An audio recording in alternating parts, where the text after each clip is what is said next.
Guys welcome back to my YouTube channel EN learners. आई आप सब अच्छे होंगे। तो चलिए गाइज़ आज की क्लास को स्टार्ट करेंगे। तो जैसे कि आप सभी को पता है यहाँ पर आपकी PYQ सीरीज जो हमने स्टार्ट कर दी है। इससे पहले आपकी काफ़ी क्लासेस हो चुकी है, जिसने नहीं देखी जाकर प्लेलिस्ट चेक करना, सारी क्लासेस सीक्वेंस वाइज देखने को मिल जाएगी। तो यहाँ पर आज हम डिस्कस करने वाले हैं आपका यहाँ पर 6 से लेकर 8 क्लास का पेपर, जो कि आपका CDP का आया था CTET 2022 के लिए। ये पेपर आपका 6/2/2023 में हुआ था, जो कि आपका ऑनलाइन पेपर हुआ था। आप जितने भी ज़्यादा क्वेश्चन की प्रैक्टिस करोगे, सिर्फ आप अगर PYQ की क्लासेस भी देखते हो तो भी आपका CTET यहाँ पर आराम से निकल जाएगा। बस आपको ध्यान से देखना है, समझना है। कोई डाउट बचे तो आप कमेंट बॉक्स में पूछ सकते हो। तो यहाँ पर क्या आपका CDP को हम यहाँ पर देखेंगे, चाइल्ड डेवलपमेंट एंड पेडागोजी। इसका फर्स्ट क्वेश्चन है, एक बच्चे की वृद्धि और विकास में निम्नलिखित में से कौन से कारक आपके प्रभावित करेंगे। तो 4 ऑप्शन है, परवरिश की शैलियाँ, इसके बाद अनुवांशिक ढांचा व संरचना, विद्यालय अनुभव या फिर व्यक्तिगत रुचि। तो इसमें आपका यहाँ पर इन चारों में से बताना है कौन सा सही है कौन सा नहीं। अलग अलग ऑप्शन यहाँ पर दे रखे हैं। तो आपके जो बच्चों की वृद्धि और विकास के ऊपर जो मैंने क्लासेस प्रोवाइड की थी, जिसमें हमने डिटेल में जाना था, तो उसमें हमने देखा था परवरिश की शैलियाँ भी प्रभावित करेगी कि जो आपके माता पिता है वो किस प्रकार से बच्चों का पालन पोषण कर रहे हैं। वहीं अनुवांशिक, उनके हेरिडिटी का भी प्रभाव, उनके जीन्स का भी प्रभाव देखने को मिलता है। वहीं विद्यालय अनुभव मतलब उनके इन्वायरमेंट का भी इफेक्ट देखने को मिलेगा। व्यक्तिगत रुचि मतलब उनका खुद का इंटरेस्ट कैसा है, उसका भी वृद्धि और विकास पर जो है प्रभाव देखने को मिलता है। तो चारों ही चीज़ें क्या थी आपकी पॉजिटिव वे में दे रखी थी। तो इसका आंसर डी आपका हो जाएगा। यहाँ पर हमने डिटेल में आपका सोल्यूशन है, आप इसे भी देख सकते हो। चलिए आगे चलते हैं। आपका सेकंड, इसमें क्या है, बच्चों के विकासात्मक परिवर्तन क्या है, डेवलपमेंटल चेंज इन चिल्ड्रन क्या होते हैं। सबसे पहले सभी सांस्कृतिक तथा सार्वभौमिक समान गति से होते हैं, ठीक है। इसके बाद एक आयामी और आपका रेखीय हो गए, लाइनर हो गए। आगे है वंशानुगत और आपके पर्यावरण कारकों के बीच एक जटिल अंतः क्रिया है। आगे है आपका यहाँ पर अपरिवर्तनीय होते हैं। क्या आपका विकास परिवर्तनीय नहीं होता, आपका परिवर्तनीय होता है, टाइम के अकॉर्डिंग जो है वो आपका बदलता है। पैर की उंगलियों से सिर तक का आगे बढ़ते हैं। हमने इससे पहले क्लासेस की थी, उसमें हमने जाना था कि बच्चा सिर से पहले अपना यहाँ पर करेगा या फिर पैर से। तो हमने उसमें जाना था कि बच्चा पहले अपने सिर को संभालता है, फिर ऐसे धीरे धीरे उसका क्या होता है, डेवलपमेंट होता है। तो ये तो चीज़ें यहाँ पर उल्टी दे रखी है। तो इसी वजह से कहा जाता है, अगर आपने पहली क्लासेस देखी है तो चीज़ें आप अच्छे से कर पाओगे। तो यहाँ पर क्या आ जाएगा, डी तो होगा नहीं। हमने यहाँ पर जान लिया एक आयामी और रेखीय के, एक लाइन में थोड़ी चलता है विकास। हमने क्लासेस में पढ़ा था, क्या था आपका, इस तरीके से वर्तुलाकार होता है, मतलब अब कभी ज़्यादा कभी कम, इस प्रकार से आपका विकास होता है। आगे यहाँ पर क्या है, सार्वभौमिक, सबका समान होगा। सभी संस्कृति में जो है सबकी गति समान थोड़ी होती है, कोई बच्चा जल्दी से डेवलप होता है, कोई धीमी गति से होता है, तो ये भी गलत हो जाएगा।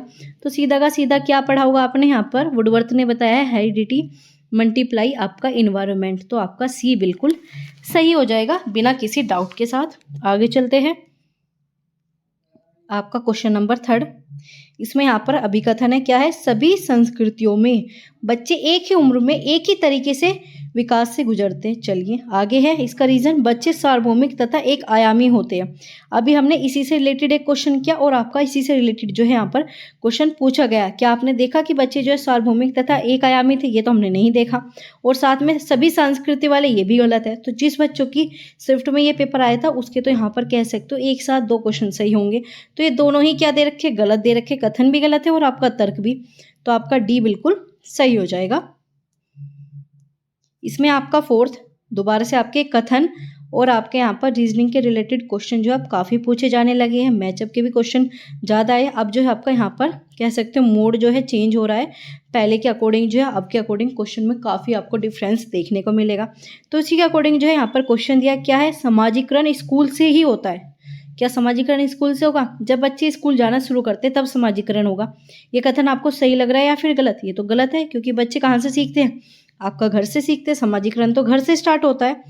आगे इसमें आपका दूसरा कारक कि स्कूल जो है द्वितीय समाजीकरण की एकमात्र संस्था है। मैंने आपको जब समाजीकरण का पूरा चैप्टर हमने डिस्कस किया था, एक एक पॉइंट हमने इसमें जाना था, पूरा समाजीकरण कंप्लीट किया था, तो उसमें आपने जाना था कि द्वितीय समाजीकरण क्या होते हैं, प्राथमिक कारक कौन से होते हैं। तो उसमें क्या देखा था हमने कि आपका स्कूल जो है एकमात्र नहीं है, क्योंकि इसमें आपका पड़ोस भी आ जाएगा, तो ये भी गलत है। और जो हमने जाना कि स्कूल जो है प्राथमिक है, वो भी गलत है। तो इस वजह से दोनों ही ऑप्शन जो है आपके यहाँ पर गलत हो जाएंगे, डी बिल्कुल सही है। आगे आपका 5th, इस टाइप के क्वेश्चन भी आपके काफ़ी पूछे जाते हैं। सीमा अपनी मम्मी को आज्ञा के बिना जो है रसोई में मिठाई खाने से डरती है। उसे लगता है मम्मी को पता लगने पर उसे सजा मिलेगी। तो कोलबर्ग के नैतिक सिद्धांत दिए गए हैं। इसमें जो है लेवल तो आपके 3 हैं, लेकिन जो आपकी स्टेज दी गई थी वो आपकी 6 दी गई थी। एक एक लेवल में जो है 2 स्टेज आपकी दी गई। कौन सी स्टेज थी वो भी आपके यहाँ देखने को मिल जाएगी। तो यहाँ पर क्या है आपका, इसने पूछा है कौन सा है, तो यहाँ पर क्या है, बच्चा जो है किस स्टेज में यहाँ पर आ चुका है, वो है पूर्व पारंपरिक स्तर में आ चुका है। 3 तरह के थे, कौन सा आपका पारंपरिक, पूर्व पारंपरिक और आपका उत्तर। ये आपका जो फॉर्मल स्टेज है ये इसमें नहीं है। फॉर्मल स्टेज किसकी है, आपके यहाँ पर पियाजे के द्वारा दी गई है। तो इसमें क्या होगा आपका बी बिल्कुल सही होगा। आप यहाँ पर स्टेज देख सकते हो, इसके 2 स्तर है, कौन से, आज्ञाकारिका और दंड। यही स्टेज में जो है वो सीमा है। क्यों, क्योंकि उसे लगता है अगर उसने काम किया ये तो मम्मी उसे डांटेगी, पिटाई करेगी, दंड देगी। तो इस वजह से जो है आपका इसमें बी बिल्कुल सही हो जाएगा। काफ़ी अच्छा क्वेश्चन ये आपका पूछा गया था। आगे है यहाँ पर आपका 6, जीन प्याजे से क्वेश्चन हर बार आएंगे, कई बार बताया। जीन प्याजे की जो क्लासेस कराई है उसे बिल्कुल ध्यान से देख लिए। आगे जीन प्याजे के अनुसार संज्ञानात्मक विकास की प्रक्रिया द्वारा सुगम होता है। किसकी प्रक्रिया द्वारा सुगम होगा, सबसे पहले अनुकूलन, अडप्टेशन, पुनर्वलन, आपका पूर्वाभास या फिर कलन विधि। मैंने आपको इसमें 3 ऐसे पॉइंट बताए थे जो कि आपके जीन प्याजे ने दिए, उसमें से आपके ये 2 तो है ही नहीं, ठीक है, और पुनर्वलन भी नहीं है। ये तीनों ही आप कट कर दीजिए। एकमात्र यहाँ पर अनुकूलन ही जीन प्याजे से जुड़ा है। तो जब यही इसी से जुड़ा है तो इसी का यही आंसर हो जाएगा। अब बच्चे क्या करते हैं, उन्हें चीज़ें पढ़ी तो होती है लेकिन उसे सही निकालना नहीं जानते। तो इस प्रकार से जो आपको क्वेश्चन सोल्व करना भी आना चाहिए, क्योंकि पढ़कर सब बच्चे जाते हैं लेकिन क्लियर सबका नहीं होता। तो आपको इस चीज़ से बचना होगा। तो आपको इसमें क्या हो जाएगा, ए बिल्कुल सही होगा। बिना किसी मेहनत के आपका आंसर यहाँ पर सही हो गया। आगे है आपका यहाँ पर 7th में क्या है, जीन प्याजे के द्वारा प्रस्तावित विशेषताओं के साथ चरणों को सुमिलित कीजिए। ठीक है, सुमेलित कीजिए। इस चीज़ से रिलेटेड मैंने आपका पूरा जो लास्ट क्लास ली थी उसमें आपकी ये पूरी सारी चीज़ें दी गई थी। मैंने कहा था इसे पढ़ लेना ध्यान से। उसी से रिलेटेड आपको यहाँ पर क्वेश्चन देखने को मिला। सबसे पहले क्या बताया आपका, सेंसरी मोटर स्टेट जो है किस में बताया था, वस्तु स्थायित्व। तो सीधा का सीधा आप ये देखिए कि आपका ए का जो है ये ऑप्शन है या नहीं। इसके बाद बात करेंगे आपका पूर्व संक्रियात्मक, ऐसे मूर्त संक्रियात्मक, अमूर्त के लिए बताया था क्या, जहाँ पर भी आपको चिंतन दिखे तो आप उस तरफ चले जाइए। तो क्या आ जाएगा, यहाँ पर आपको चिंतन देखने को मिल रहा है। तो इन्होंने क्या कहा कि कौन सा जो है यहाँ पर सही सुलिमित जोड़ी है, कौन सी है सही। फर्स्ट तो गलत हो गई, ठीक है, फर्स्ट तो आपके यहाँ पर गलत दे दी। लेकिन जो आपका यहाँ पर डी है, डी में क्या आ गया, अमूर्त, मतलब क्या होगा, यहाँ पर थिंकिंग कर रहा है। थिंकिंग आपका यहाँ पर दे रखा है, तर्क दे रखा है, ठीक है, नियम आगमत जो है आपका यहाँ पर डिडक्टिव थिंकिंग जो है आपकी दे रखी है। तो इस वजह से क्या हो जाएगा आपका डी बिल्कुल सही। अमूर्त किससे रिलेट करोगे आप, हमेशा थिंकिंग से। सेंसरी किससे रिलेट करोगे आप, वस्तु स्थायित्व से। तो ये आपका यहाँ पर दे रखा है, आप इन्हें एक बार दोबारा से पढ़ लेना, ठीक है। जैसे कि संवेदी में कौन सा आ जाएगा, इंद्रिया। शिक्षक होती है, प्रवृत्ति क्रिया होगी, अंतरंग व्यवहार होगा, सभी डिस्कस किया। आगे आपका यहाँ पर पूर्व संक्रियात्मक में भाषा का विकास होगा, अहम केंद्रितावाद होगा, जीववाद आ जाता है, अपरिवर्तनता आ जाती है ना, इसमें चीज़ें जो है अपरिवर्तित नहीं कर पाते। आगे अमूर्त संक्रियात्मक, इसमें तर्क शुरू होगा, प्रवृत्ति आ जाएगी, वर्गीकरण, संरक्षण। लेकिन आपका यहाँ पर अनौपचारिक में क्या आ जाएगी, आपकी परिकल्पित नियमात्मक तर्क से सक्षम जो है आपके यहाँ पर आ जाएगी, डिडक्टिव थिंकिंग आएगी, चिंतन आएगी, अपसारी अभिसारी चिंतन इसी में आएगा, सृजनात्मक चिंतन भी इसी में आएगा, ठीक है। आगे आपका क्वेश्चन नंबर 8, ये आ गया आपका लेव वाइगोस्की, मतलब आपका समाजीकरण। सीधा इसे किससे डिनोट कर दो, समाजीकरण से। बच्चों को सीखने के लिए सक्षम बनाने के लिए इनमें से कौन सा कारक महत्वपूर्ण भूमिका निभाता है, कौन सा निभाएगा, संवाद, व्याख्यान, पुरस्कार, सजा। देखो सजा तो नेगेटिव है, कट करो। पुरस्कार भी आपका नेगेटिव है, कट करो। व्याख्यान लास्ट क्लास में बताया था क्या होता है, लेक्चर भी गलत मेथड माना जाता है।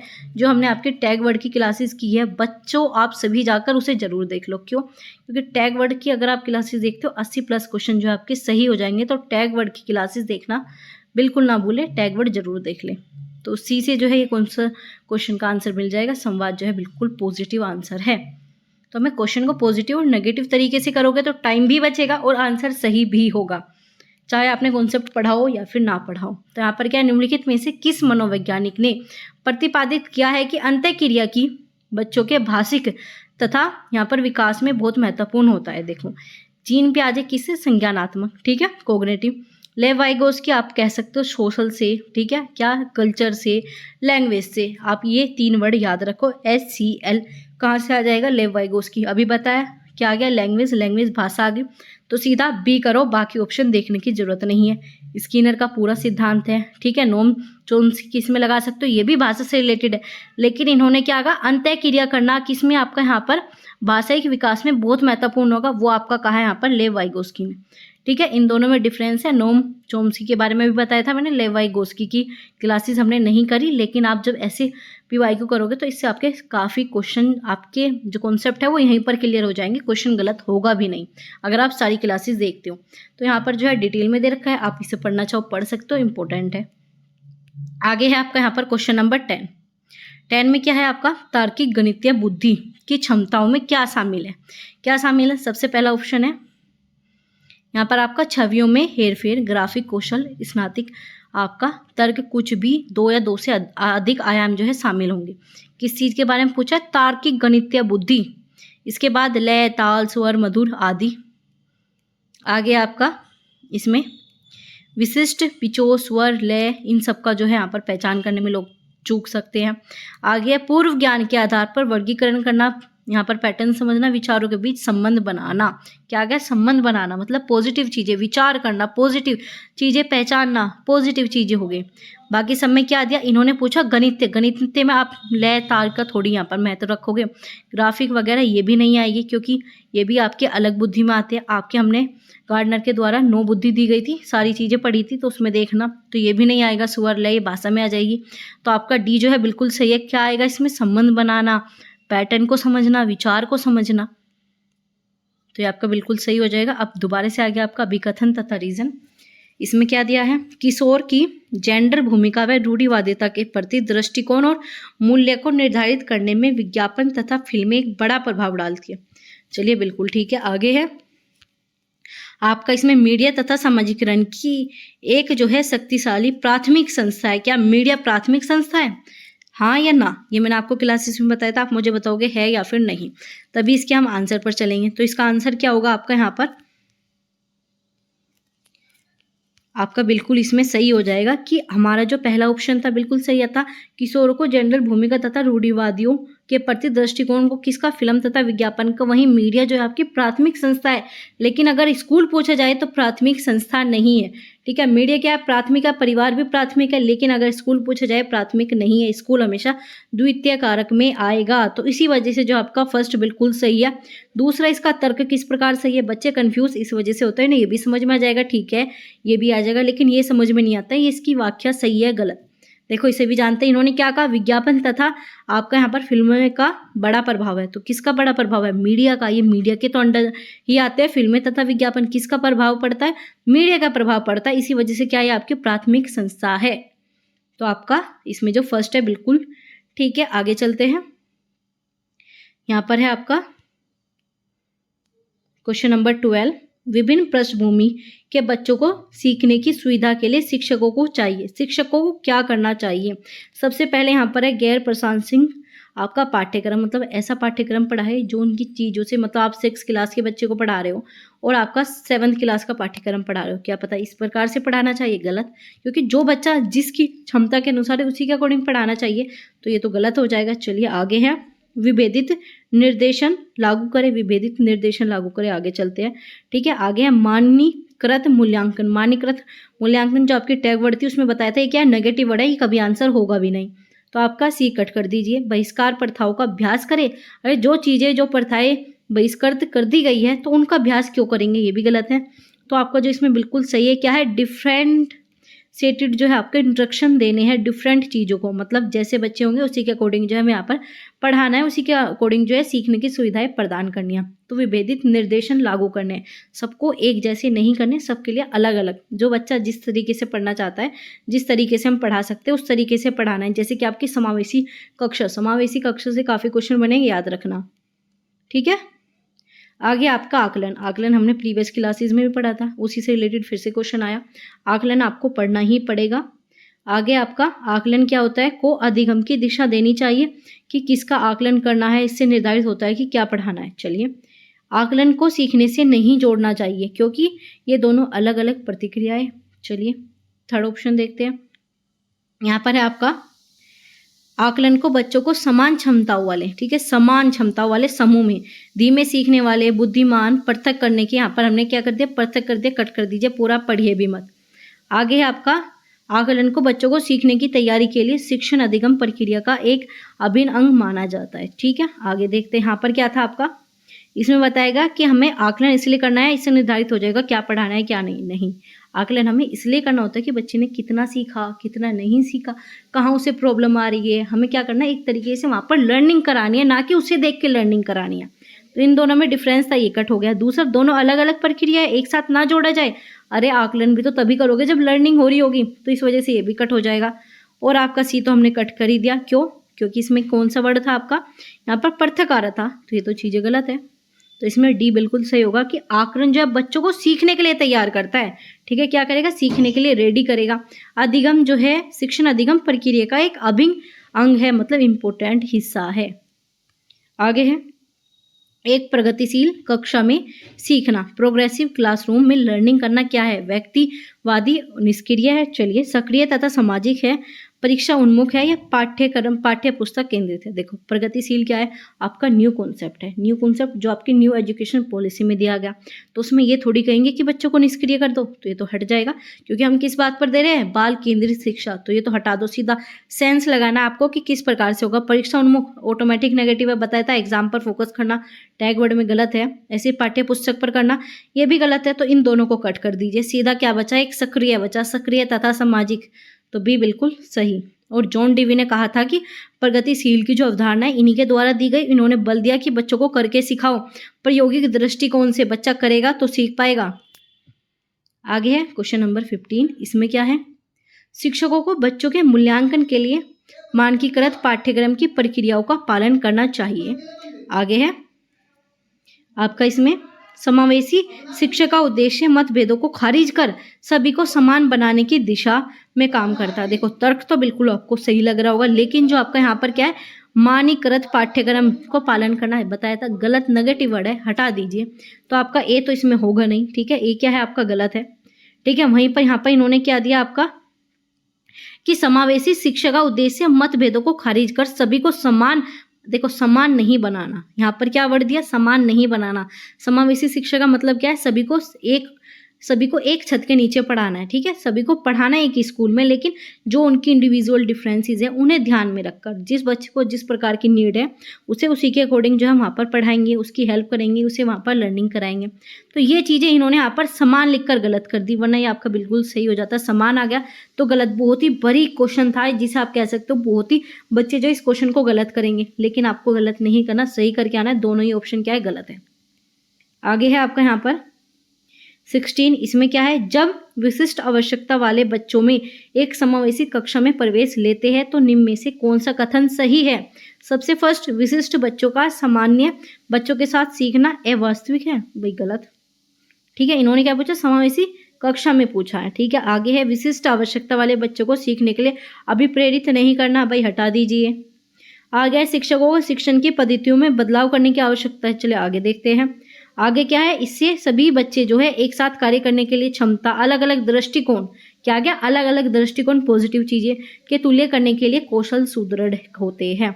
तो आपका डी सही होगा, ये भी आपका गलत हो जाएगा। क्यों, क्योंकि बदलाव करने की, शिक्षणों की पद्धति की बदलाव करने की आवश्यकता तब होगी ना जब बच्चों के अकॉर्डिंग हम देखेंगे। तो यहाँ पर हम बच्चों के अकॉर्डिंग नहीं देख रहे, तो क्या हो जाएगा, थर्ड भी गलत है, आपका फोर्थ बिल्कुल सही हो जाएगा। आगे चलते हैं, लेकिन यहाँ पर इन्होंने क्या दिया, आपके यहाँ पर पॉइंट में दिया था। चलिए एक बार आप इस क्वेश्चन को दोबारा देखेंगे। इसमें आपका क्या बताया गया था, आपका पॉइंट में बताया गया था कि कौन सा आपका यहाँ पर सही है। तो इसमें आपको 4 दिए थे, तो इसमें आपका सही हो जाएगा आपका बी। बी में क्या था आपका यहाँ पर, इसमें आपका सेकंड भी सही होगा और आपका फोर्थ भी, सेकंड भी आपका यहाँ पर सही है और आपका फोर्थ भी। इन्होंने आपका क्वेश्चन बहुत ही अलग टाइप में दे रखा है। ठीक है, इसमें आपका यहाँ पर बी सही होगा। ठीक है, आपका थर्ड फोर्थ और आपका थर्ड फोर्थ, ठीक है, आपका थर्ड भी सही है और इसमें आपका फोर्थ भी सही है। तो क्या हो जाएगा, इसमें पद्धतियों को बदलाव करने की आवश्यकता है, बच्चों के अकॉर्डिंग यहाँ पर चेंज कर लेंगे। लेकिन अगर आपसे इसमें सिर्फ एक ही ऑप्शन पूछता तो आप इसमें 4th पर जाते, लेकिन यहाँ पर जैसे कि आपको यहाँ पर 2 ऑप्शन में दिया है आंसर, तो आपका इसमें 3rd हो जाएगा। इस चीज़ का आपको ध्यान रखना है। वैसे आपका इसमें 4th ही सही है, लेकिन इसमें बाकी भी पूछा जाए तो इसमें आपका 3rd भी सही होगा, क्योंकि यहाँ पर बदलाव करने की आवश्यकता बच्चों के अकॉर्डिंग हम इसे लेकर चलेंगे, तो ये आपका सही हो जाएगा। ठीक है, इस टाइप के क्वेश्चन जो है आपको थोड़ा सा डिफिकल्ट पड़ सकते हैं, लेकिन जब आप इतनी प्रैक्टिस कर लोगे तो क्वेश्चन आराम से हो जाएगा। सिर्फ चीज़ें देखनी है, समझनी है। वो हमने पहले आपके यहाँ पर ऑप्शन नहीं देखे थे क्या दिए हुए, वरना आपका आंसर एक बार में सही हो जाता। प्रतिभाशाली अधिगमकर्ताओं के संदर्भ में लिंक से हटाकर सोचना, मतलब लिंक से हटाकर आउट ऑफ बॉक्स सोचना, थिंकिंग किस चीज़ का इस्तेमाल करती है, किस चीज़ का करेगी। हम क्या करें, आउट ऑफ बॉक्स मतलब चीज़ों को क्या कर रहे हैं, अब सारी थिंकिंग पर जा रहे हैं कि हम अलग अलग तरीके से यहाँ पर सोच पा रहे हैं। देखो, निम्न स्तर की सोच, इस प्रकार की कोई थिंकिंग नहीं होती, ऐसी आपकी यहाँ पर अनज्ञ सोच भी नहीं होती। ए और सी तो आपका होता ही नहीं है, तो हटा दीजिए। अब बात करेंगे अभिसारी और आपका अपसारी। अपसारी क्या होता है, अलग अलग थिंकिंग को सोचना। ठीक है, वहीं अभिसारी क्या होता है, आपका एक साथ चीज़ें ले आना, एक साथ सोचना। ठीक है, इन 2 चीज़ों को बस इतना ही डिफरेंस होता है। यहाँ पर क्या करेंगे, लिंक से हटाकर, मतलब जो आपका क्वेश्चन आउट ऑफ बॉक्स से बाहर की भी हम चीज़ें सीख पा रहे हैं। जैसे कि आप स्कूल में सिर्फ स्कूल का ही पढ़ा रहे हो तो क्या आ जाएगा, अभिसारी। वहीं स्कूल से बाहर की भी चीज़ आप उन्हें समझा पा रहे हो तो क्या हो गया, अपसारी थिंकिंग। तो इस वजह से क्या हो जाएगा, डी बिल्कुल सही हो जाएगा, क्योंकि प्रतिभाशाली बच्चे क्या करते हैं, लिंक से हटकर आउट ऑफ द बॉक्स सोचते हैं। तो आगे चलते हैं। आपका यहाँ पर क्वेश्चन नंबर 18, इसमें क्या है, शिक्षा में समावेश का क्या अर्थ होता है। आपका इंक्लूसिव एजुकेशन क्या होगी। इसमें है विशेष विद्यालयों को विकलांगताओं, मतलब विकलांगों की शिक्षा का प्रबंध, भाई नेगेटिव है, कट कर दो। सभी बच्चों को गुणवत्तापूर्ण शिक्षा प्रदान करना, गुणवत्ता आ गया, क्या आ गया, गुणवत्ता, पॉजिटिव वर्ड। ठीक है, ये तो आपका सही ही होगा, बाकी चाहे देखो भी या फिर ना देखो। क्या क्या, प्रतिभाशाली बच्चों का, सिर्फ एक ही तरह के बच्चों का, गिफ्टेड बच्चों का यहाँ पर विशेष विद्यालयों में नियोजन करेंगे, गलत। आगे आपका समावेशी व्यवस्था में विशेष बच्चों के लिए अलग अलग वर्गों का प्रावधान करेंगे, अलग अलग करेंगे तो फिर समावेशी का अर्थ क्या रहेगा, कुछ भी नहीं, तो ये भी गलत, सीधा आपका बी सही होगा। आगे आपका 19वां, आपका अब आ गया यहाँ पर पठन वैकल्य मुख्य रूप से किसमें चुनौती से संबंधित है। पठन आ गया, पठन मतलब पढ़ने से। ठीक है, क्या आ गया, डिसलेक्सिया आ गया। ठीक है, डिसलेक्सिया किस चीज़ से रिलेटेड है, कौन सी डिफिकल्टी से। यहाँ पर आ जाएगा सुनने में, भी सुनने में तो नहीं होगा। ठीक है, पठन मतलब पढ़ने में, क्या हो जाएगा, पढ़ने में, मीनिंग से ही चले जाओ। डिसलेक्सिया मतलब पढ़ने में, लिखने में। ठीक है, पढ़ने में आ जाएगा। आगे चलते हैं, बोलने में नहीं होगा, बोलने और सुनने में भी नहीं होगा, तो बी बिल्कुल सही हो जाएगा। इन चीज़ों से भी आपके काफ़ी क्वेश्चन बनेंगे। मैं आपको जो है नोट्स प्रोवाइड कराऊंगी, उसमें जो है आपको सिर्फ एक पेज मिलेगा, उसमें जो आप ये सारी चीज़ें 1 सेकंड में याद कर लोगे, तो आप उसे भी देख लेना टेलीग्राम पर। यह है आपका 20, निम्नलिखित में से कौन सी समावेशी कक्षाओं की विशेषता नहीं है। क्या पूछा, विशेषता नहीं है। क्या, सकारात्मक अधिगम, भाई अच्छी चीज़ें हैं। सीखने के लिए सार्वभौमिक डिजाइन, मतलब सभी के लिए, बिल्कुल ठीक। आपका यहाँ पर क्या, उपयुक्त समायोजन, बिल्कुल ठीक। अब आ गया आपका मानीकृत। ये मानीकृत मैंने आपको इतनी बार पढ़ा दिया ना, अब आपको कहीं पर भी दिखेगा ना तो नेगेटिव है, हमेशा गलत होगा। तो क्या आ जाएगा, नोट पूछा है, डी चले जाओ, बाकी के देखो भी मत। 21 क्या है, माध्यमिक स्कूलों में शिक्षकों को एक रूपी व कठोर, कठोर आ गया भाई, हटाओ। मानीकृत आ गया, हटाओ। ठीक है, आगे क्या आ गया, प्रश्न पूछने के लिए हतोत्साहित आ गया, हटाओ। सीधा का सीधा प्रोत्साहित मिल गया, सही है, बिल्कुल ठीक। पूरा पढ़ने की भी आवश्यकता नहीं, इसी प्रकार से क्वेश्चन करने कि टाइम भी बचाए और सही भी हो। यहाँ पर 22, अधिगम में सामाजिक सांस्कृतिक सिद्धांत क्या है, स्मरण पर जोर देना। ठीक है, यहाँ पर चीजें सिखाना है, ना कि यहाँ पर याद कराना, हटा दो। ठीक है, इसमें क्या है, प्रमुख रूप से शिक्षकों निर्देशन की भूमिका पर जोर देना, जोर नेगेटिव वर्ड हटाओ। ठीक है, ऐसे क्या है, सीखने में सामाजिक संदर्भ की भूमिका को अहम मानते हैं, अहम, चलिए ठीक है। आगे क्या है, सजा का इस्तेमाल करना, भाई यहाँ पर भी नेगेटिव वर्ड मिल गया, हटा दो। 3 नेगेटिव है, 1 पॉजिटिव है, सीधा आंसर मिल गया। 3rd आंसर बिल्कुल सही है। ठीक है, यहाँ पर पूरा एक्सप्लेन भी करके दे रखा, आप इसे पढ़ सकते हो।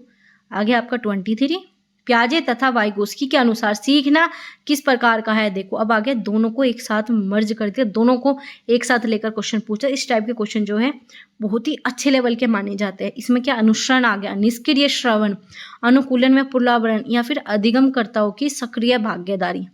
देखो, अनुसरण करना अच्छी बात है, निष्क्रिय हटा दो। ठीक है, अनुकूलन व पुनरावरण आपका प्याजे के द्वारा नहीं कहा गया, तो ये भी नहीं होगा। ठीक है, ऐसे इसमें क्या बचा, सिर्फ एक्टिव रहना। पियाजे ने भी क्या कहा, बच्चों को एक्टिव रखो। वाइगोस्की ने भी क्या कहा, पियाजे को एक्टिव रखो तभी सीखेगा। ठीक है, बच्चे क्या करते हैं, अपने ज्ञान का निर्माण खुद से करते हैं, पियाजे के द्वारा कहा गया। वाइगोस्की ने भी ये कहा कि उन्हें समाज में छोड़ दो, वो अच्छे से खुद से लर्निंग करेंगे, सक्रिय भागीदारी होगी। तो सीधा का सीधा डी बिल्कुल सही है। क्वेश्चन नंबर 24, इसमें क्या है, एक शिक्षक के रूप में आप अपने विद्यार्थियों को समस्या समाधान क्षमताओं को कैसे सुगम बनाएंगे? भय उत्पन्न करके, तनाव उत्पन्न करके? दोनों गलत, ना तो भय करोगे ना तनाव, हटाओ। ठीक है, बार बार क्या करते हैं, निष्क्रिय तथा बार बार याद करना, भाई हटा दो। ठीक है, आखिरी बचा फोर्थ, पढ़ने की भी आवश्यकता नहीं है, सीधा सही है। क्यों? क्योंकि प्रोत्साहित मिल गया, प्रोत्साहित मिल गया। डी आपका बिल्कुल सही है। ठीक है, इसी प्रकार से क्वेश्चन करने, अगर ये मेथड अपना लोगे ना तो सीटेट कहीं नहीं गया, सीटेट कहीं नहीं गया अगर इस तरीके से काम करोगे। टाइम बचेगा, क्वेश्चन भी कोई सा नहीं छूटेगा। बहुत से बच्चे कहते हैं हमें तो टाइम ही नहीं बचा, हमारा तो पेपर ही पूरा नहीं हुआ। पेपर पूरा कैसे होगा आपका जब मेथड ही गलत है पेपर सोल्व करने का। यहाँ पर ना सिर्फ क्वेश्चन कराए जाते हैं बल्कि ये भी बताया जाता है पेपर में किस प्रकार से करोगे। तो जो है सभी शेयर कर दीजिए। आप सभी जो है शेयर नहीं करते, बिल्कुल भी सपोर्ट नहीं दिखाते। आप सभी के लिए जो है इतनी इंपॉर्टेंट क्लासेस लेकर आते हैं, ना तो आप लाइक करते हो, ना ही शेयर करते हो, और ना ही चैनल को सब्सक्राइब कर सकते हो। तो आप सभी जो है लाइक कर दीजिए, शेयर कर दिए, सब्सक्राइब कीजिए। आगे यहाँ पर 25 को डिस्कस करेंगे। जब विद्यार्थी की भावना अनुभव करती है तब उनके सीखने में सकारात्मक प्रभाव पड़ने की संभावना है। सकारात्मक चीज़ें ढूंढ दो, बाकी सब। श्रम सकारात्मक है, गलत है, क्योंकि श्रम क्या नेगेटिव वर्ड है। तनाव नेगेटिव वर्ड, हीनता भी नेगेटिव वर्ड, किसी को हम हीन भावना से देख रहे हैं, ये भी गलत। संतुष्टि सबसे अच्छा है, पॉजिटिव वर्ड है, बस सीधा हटाओ। क्वेश्चन समझने की भी आवश्यकता नहीं है अगर ऑप्शन समझ लोगे। ठीक है, इसमें ऐसा नहीं है कि आपको पूरी बुक पढ़े हो, पूरा सिलेबस करके क्वेश्चन होंगे, नहीं। अगर क्वेश्चन आप कर पा रहे हो इस तरीके से जैसे आपको बताया जा रहा है तो पूरा सिलेबस कवर करने की भी जरूरत नहीं है, सिर्फ PYQ कीजिए। क्योंकि अगर आपको क्वेश्चन करने आ गए ना तो फिर आपका नहीं रुकेगा सीटेट। तो इसी प्रकार से करने हैं। यहाँ पर 26 देखेंगे। अपने पूर्व ज्ञान के आधार पर बच्चों को सहज अनुभव लगाने को खालिस्तान किया जाता है, तो शायद भाई गलत। खारिज गलत, आगे दंडित गलत, सीधा एक सही है। कौन सा? सुसाधित, मतलब चीज़ों को अच्छे से किया जा रहा है, सीक्वेंस वाइज में अच्छे से किया जा रहा है, तो ये क्या है? सही है, सुसाधित किया जा रहा है। आगे 27 क्या है? विद्यार्थी को अर्थ बनाने की प्रक्रिया, अर्थ बनाने की प्रक्रिया में किस प्रकार को सुगम होगा, मतलब सबसे एक्यूरेट आपका ऑप्शन कौन सा होगा, सीधा उसमें जाना है। तो यहाँ पर क्या है? जोड़ देना भाई, नेगेटिव चीज़ें, निष्क्रिय, नेगेटिव, पुरस्कार नेगेटिव, तीनों ही नेगेटिव। फोर्थ बिल्कुल सही है। खोज कर पा रहे हो, बताया था टैग वर्ड में खोज करना, अन्वेषण करना क्या है? पॉजिटिव चीज़ें, तो डी बिल्कुल सही। आगे आपका 28 में पूछा है कौन सा नोट दे रखा है? नहीं है। समस्या समाधान की प्रभावशाली रणनीति नहीं है, मतलब आपका प्रॉब्लम सॉल्विंग से रिलेटेड कौन सी इसमें इंपॉर्टेंट चीज़ें नहीं है वो पूछा है। ठीक है, सबसे पहला क्या हो गया आपका? प्रकार्यात्मक अबद्धता। क्या जगह? अबद्धता, बद्धता होता, ठीकता, अबद्धता आ गया। ठीक है, फिक्सडनेस आ गया। इसके बाद है वर्किंग बैकवर्ड, ठीक है। आगे आपका ह्यूरिस्टिक, आपका इसमें कलन विधि, तो इसमें जो आपका सबसे नेगेटिव वर्ड इसमें आबद्धता, आपका बिल्कुल सही हो जाएगा क्योंकि अबद्धता आ गया। प्रकार्य क्या है? समझाया था, मनोविज्ञान के स्कूल में जाकर क्लासेस जरूर देख लेना, प्लेलिस्ट आपको सभी सब्जेक्ट की लगभग मिल जाएगी। ठीक है, तो यहाँ पर जो है ए बिल्कुल सही होगा। आगे आपका 29, एक सामाजिक रचनावादी कक्ष में सीखने और यहाँ पर सीखना और सीखने में यहाँ पर क्या होता है? निष्क्रिय, भाई गलत। ठीक है, पाठ्य पुस्तक केंद्रित गलत, परीक्षा केंद्रित गलत, सीधा का सीधा बी सही है। ठीक है, सीधा बी पर जाओ। क्या है? सामाजिक होता है, का स्वरूप सामाजिक होता है, आपका सोशल करेक्टर बिल्कुल ठीक है। आगे है यहाँ पर आपका लास्ट क्वेश्चन, निम्नलिखित में से कौन सा कारक जो है बच्चों की विफलता के लिए जिम्मेदार है? कौन सा कारक है? व्यक्तिगत, यहाँ पर पूछा बच्चों की विफलता, आपका संदर्भित पाठ्यचर्या या पाठ्यचर्या का मानीकरण या फिर सक्रिय पाठ्यचर्या। देखो व्यक्तिगत भी ठीक है, यहाँ पर क्या आ गया? मानीकरण, तो डी बिल्कुल सही हो जाएगा। मानीकरण दिख गया आपका, यहाँ पर डी सही है। इस प्रकार से आपको क्वेश्चन करने हैं। इसके बाद जो है आपका यहाँ पर सोशल साइंस आ गया, इसके 60 क्वेश्चन आते हैं पेपर में, इन्हें भी डिस्कस करेंगे, तो सभी सब्सक्राइब कर लीजिए। इसके बाद जो आपके सोशल साइंस की क्लास लेंगे और इसी प्रकार से जो भी आपके पेपर हुए रोज़ डेली जो है आपको एक PYQ कराया जाता है। आपकी PYQ सीरीज जो हमने यहाँ पर स्टार्ट कर रखी है, तो सभी जो है चैनल के साथ जुड़ जाइए। सारी क्लासेस आपकी यहाँ पर होती है, PYQ सीरीज़ है, SST की आपकी NCERT की सारी क्लासेस होती है, पूरा सिलेबस कवर कराया जाएगा। बस आपको यहाँ पर सपोर्ट दिखाना है। ये हो गया आपका यहाँ पर सोशल साइंस की, इन्हें भी डिस्कस करेंगे। इसी प्रकार से जो भी आपका पेपर है उन्हें भी हम यहाँ पर सोल्व करेंगे। तो बस सभी जो है सब्सक्राइब कर लीजिए और इन क्लासेस को डेली देखिए, कोई भी क्लासेस आपको स्किप नहीं करनी, ताकि जो है आपके सारे प्रीवियस ईयर पेपर हो जाए। क्योंकि बच्चे क्या करते हैं, सिर्फ प्रीवियस ईयर पेपर करके भी अपना पेपर निकाल लेते हैं। और सीटेट आपको इस बार क्रैक करना होगा, क्योंकि आपके सामने क्या भर्तियाँ हैं, बिहार में फिर से आपकी 50,000 की भर्ती आएगी। इसी प्रकार से यूपी में भी चांसेस है कि आपकी वैकेंसीज आए, और आपकी झारखंड बाकी स्टेट में भी आपके यहाँ पर वैकेंसीज आउट है। बिना सीटेट के कहीं पर अप्लाई नहीं कर पाओगे। तो सीटेट क्लियर कीजिए और आगे अपना टीचर बनने का सपना पूरा कीजिए। चलिए गाइज, मिलते हैं आपसे अगले क्वेश्चन पेपर के साथ। तब तक के लिए आप सभी अपना ध्यान रखिए, तैयारी करते रहिए। Thanks for watching.